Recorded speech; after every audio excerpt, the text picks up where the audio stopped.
Hello students, welcome to Geometry Defence Academy. तो राष्ट्रीय military school का कॉमन एंट्रेंस टेस्ट जो 8 दिसंबर को है, अब तो सब कुछ फाइनल हो चुका है। एडमिट कार्ड 2 दिसंबर से आ जाएंगे। तो हम इस एंट्रेंस टेस्ट में जब अब मात्र 15 से 20 दिन रह गए हैं, कैसे इसकी एक सदी हुई तैयारी करें, कौन कौन सी चीज़ों का ध्यान रखें, उस पर डिस्कस करेंगे।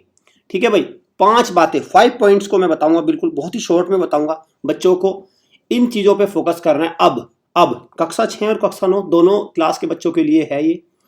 क्योंकि देखिए भाई, ऐसा नहीं होता यहाँ पे कॉमन इंटरेस्ट टेस्ट में क्या होता है कि ऐसा नहीं होता कि बच्चा पूरी साल से ही पूरी तैयारी में रहता है। उसको स्कूल भी करना होता है और फिर वो इतना मैच्योर भी नहीं होता, उसको इतनी समझ भी नहीं होती। ठीक है, तो वो नॉर्मली इसमें लगा रहता है। बाद में थोड़ा सा प्रेशर आ जाता है तो वो कोशिश करता है। तो मैं चाहता हूँ कि सभी बच्चे यहाँ पे कोशिश करें और अच्छे से अच्छा स्कोर लेके आए। हो सकता है सिलेक्शन हो या ना हो, ऐसा नहीं होता। 60,000 बच्चे इसमें बैठेंगे, सबका सिलेक्शन हो जाएगा, लेकिन एक इज्जतदार स्कोर आए, एक बढ़िया स्कोर आए, जिससे बच्चे का कॉन्फिडेंस आए उसके अंदर फर्दर एग्जाम्स के लिए।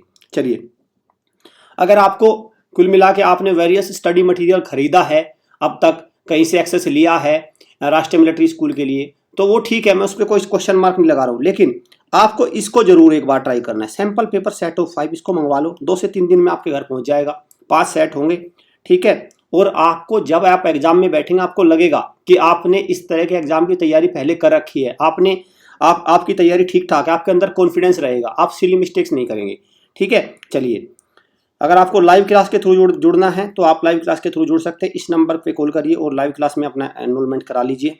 हॉस्टल के थ्रू भी, अगर घर पे माहौल अच्छा नहीं है, देखो घर पे क्या होता है, कई बार वो माहौल नहीं मिल पाता, वो गाइडेंस नहीं मिल पाता, वो एकाग्रता नहीं बन पाती, बच्चा अपने आप को नहीं रोक पाता एक्टिविटीज में एंगेज होने से, तो आप हॉस्टल में ज्वाइन कर लीजिए। यहाँ पे केवल प्रैक्टिस होगी, आपको टीचर सारी थ्योरी कराएगा, प्रैक्टिस कराएगा, और मोबाइल वगैरह से आपको एक अलग निजात मिलेगा। जो उसकी लत सी लग गई है बच्चों में, उससे आप कंसंट्रेट होके बिल्कुल एकदम शांत वातावरण में पढ़ेंगे, तब आपका मतलब कुल मिला के ये है कि एक अच्छा स्कोर बनेगा। आप देख सकते हैं ये इस ईयर का बैच है हमारा, जो लगातार तैयारी में है और 100% सिलेक्शन की तरफ बढ़ रहे हैं। हमारे जो अकेडमी का रेशो है वो 100% सिलेक्शन है, सैनिक स्कूल, मिलिट्री स्कूल, यूपी सैनिक स्कूल में मिला के। ठीक है भाई, ये देखिए, ये इस तरह से आपकी तैयारी इस माहौल में कराई जाएगी। चलिए, आज का हम बात करते हैं पॉइंट नंबर 1। देखिए, पॉइंट नंबर 1 ये है कि जो बच्चे बिल्कुल नए हैं, जिनको अभी ज़्यादा नहीं पता है, तो सबसे पहले एक बार वो एग्जाम पैटर्न पे फोकस कर ले। एग्जाम पैटर्न को मैं एक बात दिला देता हूँ। मैं सबसे पहले कक्षा 6 की बात करूँगा। मैं कक्षा 6 में अगर बच्चों बात करें तो जो पेपर आएगा वो आएगा 200 नंबर का। ठीक है, 200 मार्क्स का। लेकिन ध्यान रखना, इसमें 200 मार्क्स का तो टोटल पेपर आता है और 200 ही क्वेश्चन आते हैं, 200 ही क्वेश्चन आते हैं। ठीक है भाई, टाइम होता है इसमें 2 घंटे 30 मिनट। ठीक है, 2 आवर 30 मिनट्स। ठीक है, 2 आवर्स 30 मिनट्स का इसमें समय रहता है पूरा। ठीक है, ये इसका टाइम हो गया। अब कैसे कैसे रहता है, मैं 6 की बात करूँगा पहले। देखिए, इसमें मैथ्स जो होता है वो होता है 50 क्वेश्चन 50 नंबर की। ठीक है भाई, रीजनिंग होती है 50 question 50 number, English 50 question 50 number, but qualify, इसके मार्क्स ऐड नहीं होते। ये सबसे बड़ा इसमें मैं कहूँगा इंपॉर्टेंट बात है कि इसके मार्क्स क्वालिफाई हो। तो क्वालिफाई होने के लिए कितने चाहिए? 17.5 नंबर, मतलब 18 नंबर आप मान के चलो, क्योंकि नेगेटिव है नहीं, तो 17.5 नहीं, 18 ही आप मान के चलो। और फर्दर आपका होता है जीके 50 क्वेश्चन 50 नंबर का। तो 200 नंबर का तो पेपर होता है, लेकिन जो मेरिट बनती है वो 150 में से बनती है। ठीक है, 150 में से मेरिट बनती है। पिछले साल कट ऑफ बहुत ऊपर चली गई थी, तो उम्मीद करता हूँ इस बार इतनी नहीं जाएगी। लेकिन अगर हम कम भी लगा ले तो एक बच्चे को टारगेट लेके चलना चाहिए, 125 से 120, 120 से 125 तो लेके ही चलना चाहिए। ठीक है, ये टारगेट आप लेके चलो, देन फाइन। बाकी तो अपने आप होता है एग्जाम में। ऐसा नहीं होता आप 140 का स्कोर लेके चले 100, नहीं। एग्जाम में क्या होता है कि एग्जाम से पहले एक बीच का स्कोर लेके चलना पड़ता है, और फिर वो आप वहीं पे ही एसिलेटर पे पा रखा जाता है, वहीं पे ही आता है निकल के। कुछ तुक्के बैठ जाते हैं, कुछ क्वेश्चन जल्दी जल्दी हो जाते हैं, कुछ माइंड एक्टिव रहता है कई बार, तो तब वो जाके बनता है 140 135। लेकिन आपको टारगेट 125 का लेके चलना है। ठीक है, so that no pressure. Clear? तो ये बात कर ली मैंने कक्षा 6 की। अब मैं बात करूंगा कक्षा 9 की। सीमी कक्षा 9 में अगर मैं बात करूं तो कक्षा 9 में देखिए 200 नंबर का ही पेपर होता है, 200 मार्क्स का होता है, और इसमें सबके मार्क्स जुड़ते हैं। ठीक है, ठीक है, सबके मार्क्स जुड़ते हैं। तो देखिए अंग्रेजी अगर मैं बात करूं सबसे पहले 50 क्वेश्चन 50 मार्क्स। ठीक है, टाइम यहां लिख देता हूं, टाइम होता है 2 घंटे 2.5 आवर्स। ठीक है, 2.5 घंटे का होता है 2.5 आवर्स। ठीक है, ओके 50 क्वेश्चन। अगर मैं साइंस की बात करूं, साइंस 50 क्वेश्चन 50 नंबर। एसएसटी की अगर मैं बात करूं, सोशल साइंस की 30 क्वेश्चन 30 मार्क्स। हिंदी भी आती है इसमें, हिंदी भी आती है 20 क्वेश्चन 20 मार्क्स। और जो मैथ्स होता है 50 क्वेश्चन 50 मार्क्स। तो आप इसको देखेंगे तो ये बन गया 200 क्वेश्चन 200 मार्क्स। ठीक, तो 200 का होता है। और अगर मैं लास्ट ईयर कट ऑफ की बात करूं तो जनरल की जो कट ऑफ थी, सिविलियन जनरल, इसमें भी 2 जनरल होते हैं, एक डिफेंस जनरल एक सिविलियन जनरल। ठीक है, तो जनरल की जो कट ऑफ थी सिविलियन में 160 नंबर पे गई थी रिटर्न की, और जो डिफेंस वालों की कट ऑफ थी जनरल में वो 150 नंबर पे मिनिमम। ठीक है, बाकी अलग अलग की अलग अलग थी, वो अलग कट ऑफ की वीडियो पड़ी है हमारे चैनल पे, वहां पे आप देख सकते हैं डिटेल में। तो ये तो बच्चों को सबको इसमें जो टारगेट लेके चलना चाहिए वो लेके चलना चाहिए 150 नंबर का। 150 का टारगेट 9th वाले बच्चों को लेके चलना चाहिए। 2.5 घंटे का पेपर होता है, पैनिक करना नहीं है इसमें बिल्कुल। बच्चा ऐसा नहीं है कि बहुत बार बच्चा क्या करता है, उदास हो जाता है, नहीं कोई दिक्कत नहीं बेटा, 9th में आप लोगों ने दिया कोई बात नहीं, 10th में आप अच्छा करोगे, एटलीस्ट आपने तैयारी करी। और मेरा मानना ये चिंता उनको करनी चाहिए जिनके नंबर रह जाते हैं भाई 75-80। लेकिन अगर किसी बच्चे के 130-140 नंबर है तो इसका मतलब बहुत अच्छा बच्चा है वो, भले ही वो यहाँ ना परफॉर्म कर पाया हो लेकिन उसके अंदर दम है, उसके अंदर दम है, उसके अंदर गट्स हैं। ठीक है, वो कम नहीं है। लेकिन चिंता कहाँ खड़ी हो जाती है, चिंता खड़ी हो जाती है जब बच्चे के आता है 75 और माँ बाप भी बड़े हंस के बड़ी इज्जत से कहते हैं कि 75 तो लाया। अरे क्या लाया भाई, ये तुक्के क्या आए हैं 75। आप इसको शाबाशी में मत मानिए। 130 वाले को मैं मानता हूँ, ही इज राइट, वो शाबाशी कह सकता है, उसके पेरेंट्स भी कह सकते हैं। लेकिन जब इसमें भी पॉजिटिविटी ढूंढने लगता है तो फिर तो चाहे तुम जीरो में भी कह दो कि चलो मान के चलो किसी का जीरो आए, फिर आप ये भी कह दो कि चलो पेपर तो देने गया, है कि नहीं है। फिर तो आप यहां भी ढूंढ लो पॉजिटिविटी, जीरो में भी ढूंढ लोगे। देखो अगर पॉजिटिविटी ढूंढने में आओगे तो आप कहीं भी ढूंढ लोगे, कहीं भी ढूंढ लोगे, लेकिन उसके कुछ मायने भी होने चाहिए। हम देखते हैं जैसे किसी बच्चे के मान के चलो 40 नंबर आए, अरे क्या है 40 नंबर, कुछ नहीं है भाई, 40 नंबर खत्म है।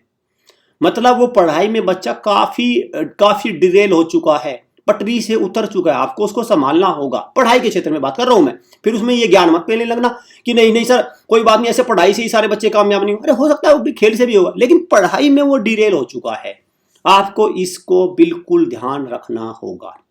ठीक है भाई, क्लियर। तो ये जो एंट्रेंस टेस्ट होता है मिलिट्री स्कूल, सैनिक स्कूल, ये एक प्रकार से आईना होता है, ये एक अलर्ट मैसेज होता है पेरेंट्स को, बच्चों को कि भाई आपकी स्थिति ये है, आपको यहां से बहुत मेहनत करनी होगी, कड़ा प्रयास करना होगा, तभी आपका जीवन जो है, आपका करियर है वो कहीं किसी प्लेटफॉर्म पे सेट हो पाएगा। अदरवाइज आप लैग कर जाओगे, आप बेरोजगारी के दरिया की तरफ बढ़ रहे हो। ये चीजें आपको ध्यान रखनी है। ठीक है, चलिए अब अगले पॉइंट पे चलते हैं। पॉइंट नंबर 1 मेरा क्लियर हो गया। पॉइंट नंबर 2, तो पॉइंट नंबर 2 में अगर मैं बात करूं कक्षा 6 के लेवल के पेपर की बात करूं, पहले मैं 6 की बात करता हूं लेवल की। देखिए कक्षा 6 का पेपर का लेवल सबसे आसान पेपर का लेवल आता है इसमें। अगर मिलिट्री स्कूल के पेपर के लेवल की बात करें तो सैनिक स्कूल के कंपेयर में, यूपी सैनिक स्कूल के, इनफैक्ट नवोदय के कंपेयर में भी सबसे आसान होता है इस पेपर का लेवल। तो फिर मुश्किल कहाँ होती है? देखो मुश्किल होती है 2 जगह। एक तो सीट पूरे भारत में कितनी है? मात्र 300-350 सीट, पहली बात। दूसरी, टाइम की कमी रह जाती है। 200 क्वेश्चन है भाई, 200 क्वेश्चन है, गोले वगैरह भरना 2.5 घंटे में इतना आसान नहीं होता। इसलिए इन 2 चीजों से क्या हो जाता है, दिक्कत आ जाती है। खैर बिल्कुल मैं कहूंगा मैथ्स का पेपर बहुत आसान आता है इसका, सैनिक स्कूल के मुकाबले आसान आता है, इजी आता है, वेरी इजी, मैं वेरी इजी कहूंगा। जीके भी सीधी सीधी आती है, इजी आती है। इंग्लिश भी क्वालिफाई करने में कोई दिक्कत नहीं होती, इजी आती है। रीजनिंग थोड़ी सी मतलब ये कहूंगा कि मॉडरेट कह सकते हैं भाई, मॉडरेट कह सकते हैं। बिल्कुल इजी नहीं आती, लेकिन 50 क्वेश्चन करने में थोड़ा सा हो जाता है। ये इसका लेवल रहता है, ये इसका लेवल रहता है। एनसीईआरटी कक्षा 5-6 को ही फॉलो करता है, उससे जब बाहर कुछ नहीं आता, सीधे सीधे क्वेश्चन रहते हैं, ज़्यादा घुमाने वाले क्वेश्चन इसमें रहते नहीं है। ये अब तक का लेवल आया, 10 साल के आप पेपर उठा के देखोगे। 1-2 साल में बीच में टफ आया था, लेकिन उसमें भी रीजनिंग थोड़ा सा आया था घुमाने वाला। ठीक है, अगर मैं 9th की बात करूं तो पूरा कक्षा 8 से आता है, पूरा पेपर कक्षा 8 की बुक से आता है, एनसीईआरटी से, और हर बार सेम ही लेवल आया है, इजी ही लेवल आया है कक्षा 9 का भी। अगर आप मैथ देखेंगे तो आरएमएस का मैथ 50 में से 50 करने के लायक होता है, हर बार होता है, हर बार होता है। 15-20 क्वेश्चन तो उसमें कक्षा 6 के लेवल के होते हैं, 20 क्वेश्चन तो कक्षा 6 के लेवल के होते हैं।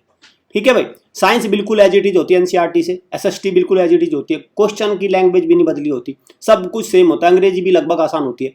तो आप मतलब मान के चलिए इस पेपर का लेवल अगर मैं आरएमएस का बात करूं तो आसान ही होता है, बस वैकेंसी कम होना, ठीक है, वैकेंसी कम होना और टाइम दो। कक्षा 9 में तो वो भी नहीं, कक्षा 9 में तो टाइम ही टाइम है, ये भी ध्यान रखना। ये कक्षा 6 की बात है, टाइम का, टाइम की दिक्कत भी कक्षा 6 में।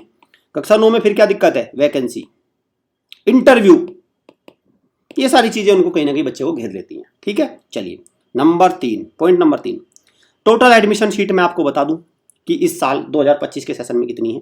अगर कक्षा 6 की बात करें तो सारी, इसमें किल्ड इन एक्शन भी एक कैटेगरी होती है, KIA, किल्ड इन एक्शन, ठीक है, और डिफेंस और सिविलियन सब कुछ मिला मिलू के तो ये होती है भाई आपका 72, आप इंटू 5 कर लो, एक मिलिट्री स्कूल में 72 होती है इंटू 5, 360 वैकेंसी होती है। ठीक है, इसमें 40-50 वैकेंसी, इसमें 50 वैकेंसी गर्ल्स की भी होती है, ठीक है, 50 वैकेंसी इसमें गर्ल्स की होती है, 10 वैकेंसी हर एक सैनिक स्कूल में होती है गर्ल्स के लिए, 10 वैकेंसी, टोटल 10 इंटू 5 इसी में होती है, वो इसी में ही 50 उन गर्ल्स की होती है। तो 360 वैकेंसीज पूरी कक्षा 6 में होती है। अब इसको डिवाइड कर लो 70% और 30% में। जब मैं 70% में डिफेंस और 30% सिविलियन तो करूंगा तो 108 वैकेंसी सिविलियन के लिए होती है, और बाकी आप 108 करेंगे तो 252, ठीक है भाई, 252 वैकेंसी आपका डिफेंस वाले बच्चों के लिए होती है। अब डिफेंस की कैटेगरी अलग अलग बढ़ जाती है, general, civilian, general, OBC, SC ST, और यहाँ पे भी अलग अलग बढ़ जाती है, और 50 वैकेंसी गर्ल्स को भी ऐसे ही बांट दिया जाता है, एक एक वैकेंसी सब कैटेगरी में होती है। ठीक, ये होती है। वहीं कक्षा 9 की बात करें तो कक्षा 9 में इस बार जो सीट है वो टोटल है 95। इस बार की जो RTI से जवाब आया है उसमें 95 एडमिशन सीट है कक्षा 9 के लिए। ठीक है, अब उसको आप अलग अलग डिवाइड कर लो, टोटल मिला के 95 है। ठीक, चलिए स्टडी मटेरियल देखो, अब आप ऐसा नहीं कर सकते कि आपने बहुत सारी चीजें पढ़नी है, बहुत सारी चीजें बच्चों मैं बता रहा हूं। अब आपको करना ये है, आपको सारा रिवीजन करना है और ऊपर ऊपर से पढ़ने हैं टॉपिक, डिटेल में कोई टॉपिक नहीं पढ़ना है।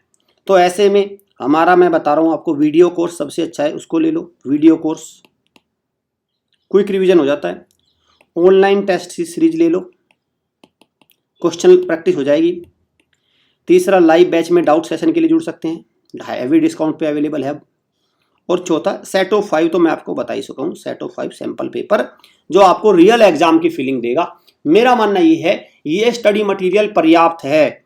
इस नंबर पे कॉल करके इसको एक्सेस ले लो, ठीक है भाई, बस देर मत करना ताकि आपका रिवीजन हो जाए 121। ठीक है भाई, 9528827121 27121 ये नंबर है। इस पे हमारे जो एक्सपर्ट है वो आपको समझा देंगे कैसे कैसे है, और इसके बारे में प्रॉपर इंफॉर्मेशन ले लो। ठीक, चलिए 5वां है डोंट गिव अप। देखिए, हो सकता है आपके एंट्रेंस टेस्ट की तैयारी कम हो अब, लेकिन अब आपको लगता है कि मेरा तो मिलिट्री में होना नहीं तो मैं तैयारी क्यों करूं। नहीं भाई, एक तो पीछे इसके पीछे ऑल इंडिया सैनिक का आ रहा है, ठीक, एक बात। दूसरी बात, यूपी सैनिक स्कूल भी हो रहा है। मेरा मानना यह है अगर किसी बच्चे ने सैनिक स्कूल, मिलिट्री स्कूल की तैयारी को मन से कर लिया, सिलेक्शन छोड़ दो, तो वो कम से कम अपने स्कूल का टॉपर जरूर बन जाएगा। अपने स्कूल में जहां पे पढ़ रहा है वो वहां पे अव्वल जरूर आएगा। ठीक है, एक बात। दूसरी बात, उसकी एक हैसियत बन जाएगी, उसके अंदर एक कॉन्फिडेंस बन जाएगा। Let us suppose military school की तैयारी नहीं है और आप 200 में से कोई बच्चा लेट अस सपोज 140 नंबर लेके आया, भाई है कुछ ये, आप ये नहीं कह सकते कुछ नहीं है कुछ। अपने डिस्ट्रिक्ट में इसका स्थान है, इस ऑल इंडिया लेवल पेपर में अगर कुछ 140 नंबर लेके आया है कुछ ये, ठीक है। इसका मतलब ये है कि आपको डोंट गिव अप, आपको हार नहीं माननी है, आपको अपने प्रयास को 100% देना। सिलेक्शन ना हो उसको रख दो अलग, मुझे तो अपनी हार के अंतर को कम से कम करना है। जहां मेरे 70 आ रहे थे अब मुझे 120 तो लाने हैं, जितना हार का अंतर कम होगा इतनी ही आपके अंदर कॉन्फिडेंस आएगा, इतनी आपकी जीत होगी बस। ठीक है, समझ लो ये बात बच्चों को समझना होगा, 9th और 6th दोनों के लिए। मान के चलो किसी बच्चे ने, जैसे मैं आप बताता हूँ, देखो 9th क्लास का बच्चा है, अच्छी तैयारी कर ली उसने, सिलेक्शन हुआ नहीं, अरे 10th में लाभ नहीं मिलेगा इसका? कल को बच्चा जब जनरल कॉम्पिटिशन में बैठेगा वहां फायदा नहीं मिलेगा? बताए ना, कल को वो रेलवे के एग्जाम में बैठेगा, वहां साइंस आती है, एसएससी वगैरह के एग्जाम होते हैं वहां साइंस आती है, एनडीए होता है वहां साइंस आती है, तो वो सारी जो उसने तैयारी करी थी उसका फायदा नहीं मिलेगा? तो समझ लो फायदा तो मिलना है ही, मतलब जीत, मतलब हार में भी जीत वाली बात होती है ना, हार में भी जीत, वो वाली कहानी होती है इनमें। तो आपको ये सब चीजें करनी है। ठीक है, उम्मीद करता हूं आपको बहुत सारी चीजें क्लियर हुई होंगी। चैनल को सब्सक्राइब कर लो, बेल आइकन पे क्लिक कर लो। ठीक है, बहुत ही शॉर्ट में मैंने चीजें रखी हैं और समझाने का कोशिश किया कि आपको, कि कैसे आपको चलना है। अब सैनिक स्कूल के फॉर्म भी जल्दी आ जाएंगे, वहां पे भी अलग से हम आपको गाइडेंस प्रोवाइड करेंगे। क्लियर, सेशन को एंड करता हूं। Thank you students, thank you parents.